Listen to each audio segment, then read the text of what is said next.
I am so excited to share this handful of games with you all. They are super addicting, so you've had your fair warning. Don't forget to leave a like, pop a sub, and comment, and let's get right into it.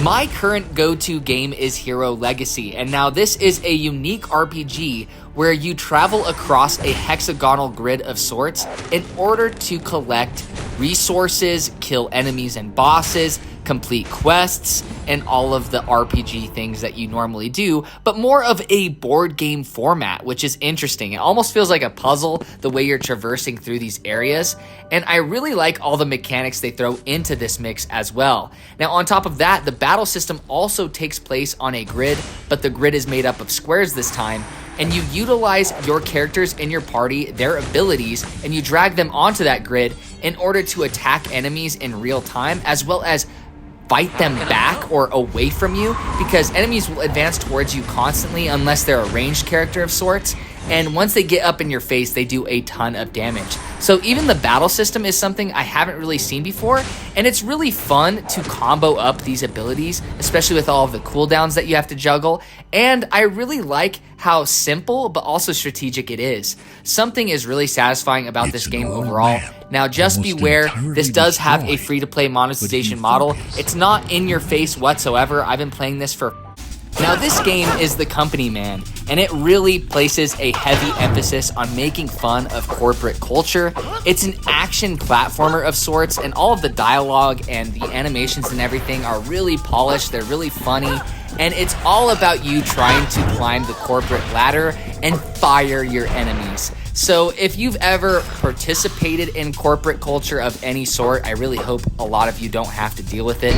It really does hit home, and I've been pretty impressed with it. It also has full controller support too.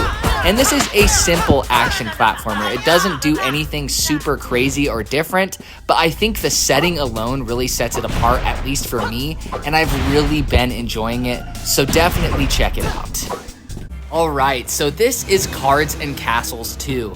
Now, the first game, Cards and Castles, was really popular, but I never really got around to it. It seemed like it had been around for quite some time and received consistent support, but this feels a lot like Duelist if you've ever played that CCG game, and if you're not familiar with that, the way you play this card game is you draw cards, and those are actually units or abilities, and you place those units on a grid and order them around, kind of like in a Fire Emblem format, and your entire goal is to destroy your opponent's base. So it definitely gives a CCG or a card game a unique flavor all of its own, and I think this strikes the perfect balance of being complex while also not being too complex and very mobile friendly.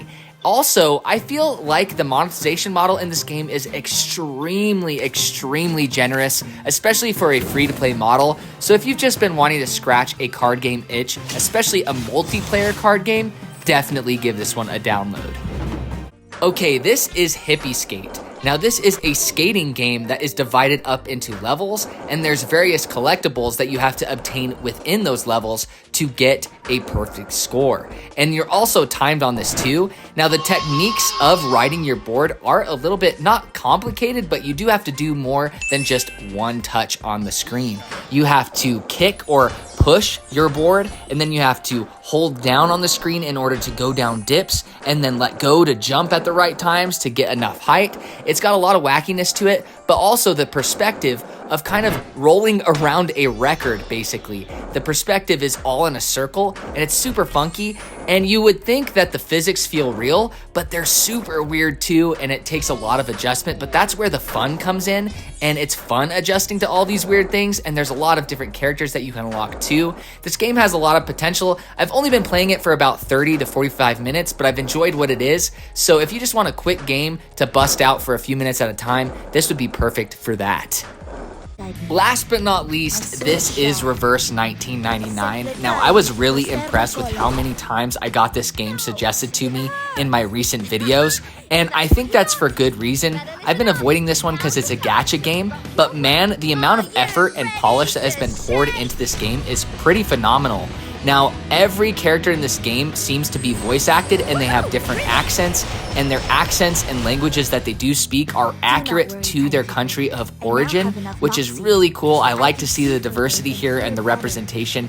It's very impressive, and the storyline of this RPG is really well done too, and it has a cool kind of turn-based like card system to its battle system too, and you have to manually do every level by yourself at least once up front, which makes it way more hands-on than a lot of gacha games out there, which is really refreshing. If there's any gacha game for gacha game haters to try out and maybe change their perspective a bit, this may be it. Alright guys, I hope you enjoyed this video where I shared a couple of the addicting mobile games I've been playing recently. Now, as always, please continue to share the games you guys are currently playing. I love reading through them, and as I said in Reverse 1999 in this video, I do download them and I do try them out. And I might mention them in a future video. Alright guys, I hope you guys are staying safe and take it easy.